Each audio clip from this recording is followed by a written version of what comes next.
Media reports کے مطابق بانی پی ٹی آئی کا کہنا ہے کہ حکومت ملک کا بیڑا غرق کرنے کے بعد اب سپریم کورٹ کو تباہ کر رہی ہے۔ یہ چاہتے ہیں سپریم کورٹ اور ہائی کورٹ کے ججز بھی تابع ہو جائیں۔ بانیہ پی ٹی آئی نے جیل میں غیر رسمی گفتگو کرتے ہوئے کہا کہ مخصوص نشستوں کے فیصلے کے بعد جو کچھ ہو رہا ہے واضح ہے۔ چیف جسٹس اور چیف الیکشن کمشنر ایک ہیں۔ چیف الیکشن کمشنر کو پتا ہے ان پر آرٹیکل 6 لگے گا، اس لیے وہ الیکشن فراڈ کو دبا رہے ہیں۔ بانی پی ٹی آئی کا کہنا تھا اس وقت سپریم کورٹ اور معیشت سمیت پورا نظام ڈول رہا ہے۔ میڈیا رپورٹس کے مطابق بانی پی ٹی آئی کا کہنا ہے کہ حکومت ملک کا بیڑا غرق کرنے کے بعد اب سپریم کورٹ کو تباہ کر رہی ہے۔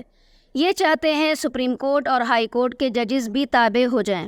بانیہ پی ٹی آئی نے جیل میں غیر رسمی گفتگو کرتے ہوئے کہا کہ مخصوص نشستوں کے فیصلے کے بعد جو کچھ ہو رہا ہے واضح ہے۔ چیف جسٹس اور چیف الیکشن کمشنر ایک ہیں۔